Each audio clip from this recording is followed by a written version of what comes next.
Tout le monde connaît le salut scout. Serrement de main gauche, celle du cœur, main droite levée à hauteur d'épaule, trois doigts pointés vers le ciel en souvenir d'une promesse faite devant Dieu, et le pouce replié sur l'annulaire, le plus grand protège le plus petit. Voilà sans doute l'essentiel de ce qui, dans le scoutisme, vient de l'Évangile. On y apprend que nous sommes responsables les uns des autres et que la vulnérabilité des uns est l'affaire de tous. C'est à l'amour que vous aurez les uns pour les autres qu'ils reconnaîtront que vous êtes mes disciples, dit Jésus dans l'Évangile de Jean. Et l'amour, ce n'est pas de se lamenter sur les difficultés des autres, c'est de s'engager pour les affronter ensemble. C'est un modèle de vie d'église qui s'expérimente déjà, par exemple dans les entraides fraternelles, mais bizarrement, qui n'est que rarement mis en œuvre entre les églises elles-mêmes. Mais comment pouvons-nous continuer à voir certaines églises locales s'amenuiser, dépérir petit à petit, sans même chercher à les relever? Le plus grand protège le plus petit, chiche. Parce que c'est possible.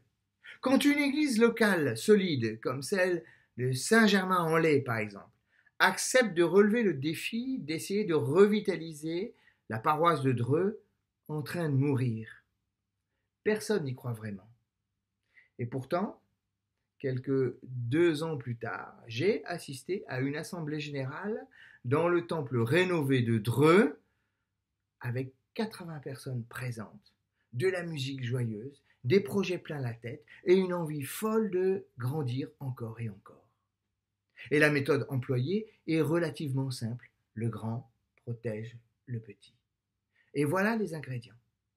Il faut d'abord une église qui a soif. Parce que si le petit ne sait pas qu'il est petit, il risque de se sentir vexé si on lui propose de l'aide. Il faut une église source ensuite. L'église de Saint-Germain est solide, elle se sent pleinement engagée dans ce projet missionnaire au point d'y mettre de l'argent, du temps, de l'énergie humaine et spirituelle et d'envoyer une délégation pour porter le projet. Les deux ensemble, l'église qui a soif et l'église source, peuvent et doivent apprendre à construire un écosystème où chacun trouve sa juste place.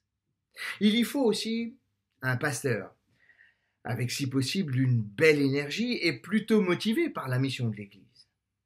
Il y faut enfin le soutien de la région, parce qu'il faut voir le temps long et que les moyens peuvent venir de l'institution quand elle se met au service de la mission. Alors bien sûr, il faut savoir être fort sans écraser le faible. Et cela s'apprend. Mais cette manière de construire la croissance de l'Église à partir de la base existe depuis le début du christianisme. C'est de cette manière-là que le protestantisme s'est implanté au XVIe siècle.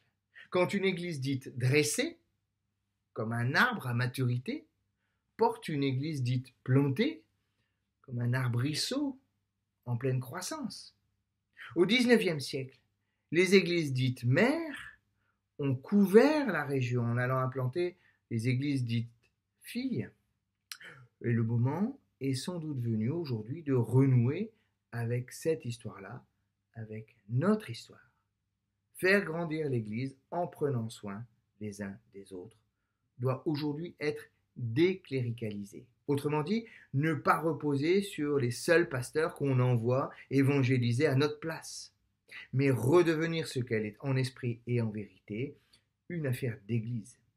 Quand le fort protège le faible, le fort grandit spirituellement et le petit grandit numériquement, jusqu'à ce qu'il devienne à son tour capable de porter la fragilité d'une autre église qui vient juste d'être plantée. Allez, que celui qui a des oreilles entende ce que l'Esprit dit aux églises. Je vous remercie.